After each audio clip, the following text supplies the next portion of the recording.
we have arranged among ourselves at a propitious time for a delegation from the elders to go to Tehran to see if we can do something to lessen the tension and to remove the threat of a nuclear effort. Propitious means a good time to do something, a fortunate time, opportune time. You could say that getting married in June is a very propitious time to get married. Or June is a very propitious time to get married. Or during the Christmas holidays is a very propitious time to go to the Caribbean. You can also say it's an auspicious time. Also propitious means the conditions are favorable too. Not generally favorable, but favorable for some special reason. For example, two people may hate each other. Their favorite team won the championship. For a very short period of time, they're not enemies anymore. So that becomes a propitious time for them to conduct business.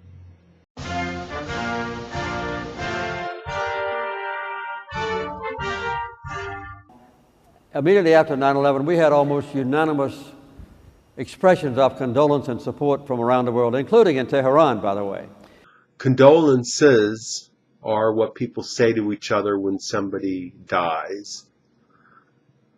So it's a standard expression where people will say, I would like to express my condolences for your loss.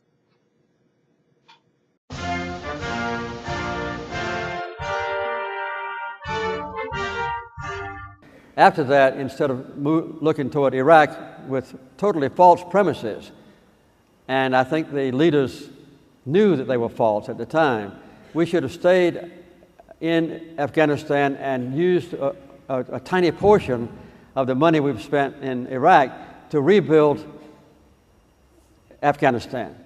A premise is the basis of an argument. So if somebody is making an argument with false premises, it means that they're including something that's incorrect or a lie. For example, somebody might marry someone with false premises. Two companies might make an agreement based on different premises or reasons for going into the agreement. It's a base, it's also a reason to do something. And also, you could say love is a good premise for marriage. So it's a good reason to get married. You can say the United States declared war based on this premise of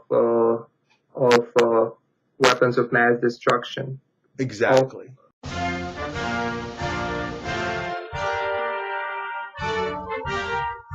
I think that the military leadership now, I don't know them all, of course, I don't know many of them. I think they want to adhere to their position of dominance, not only in the military, but also to maintain their economy. Yeah. To adhere to.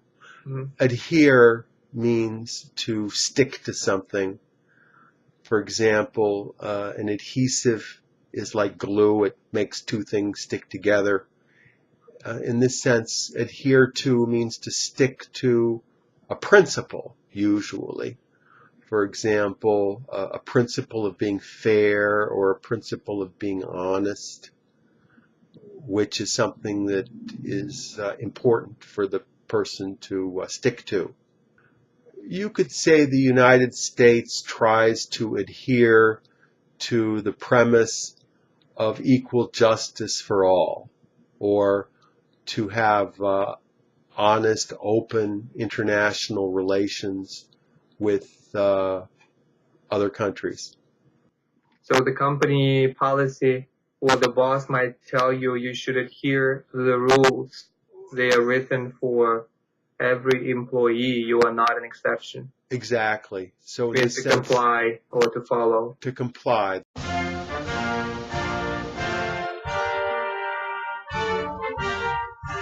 And I think that the surrounding countries would deplore severely any Western intrusion into Syria.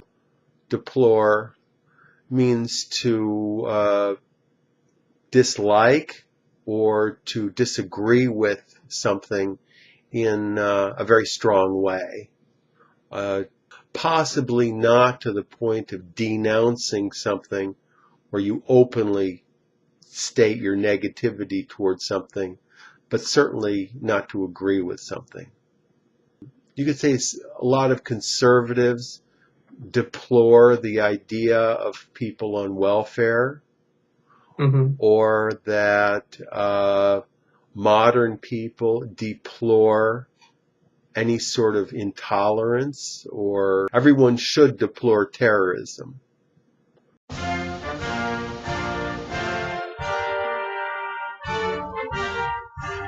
As you know, the Turkish Prime Minister went to Syria and tried to induce them to back off from their military action to the mostly peaceful demonstrations. Induce means to encourage somebody to do something in a fairly strong way, but not to force them to do it. For example, the bill collector tried to induce the deadbeat to pay the bill, or the parents tried to induce their children to apply to good schools. A deadbeat is a person who doesn't pay their debts. Usually induce means to persuade somebody to do something. And it might be something that they may have wanted to do anyway. So one company could induce an executive at another company to join their company. And he may have been inclined anyway, but he needed some encouragement to be able to make the decision. That's all for today. Tom Taylor is an ESL tutor. He teaches English in the United States and outside, all over the world using Skype. He can be reached at his website, which is ESL-fullsteamahead.com. Click on this link and check out his website and email with questions. Thank you, Tom, and I'll talk to you next time. Thank you.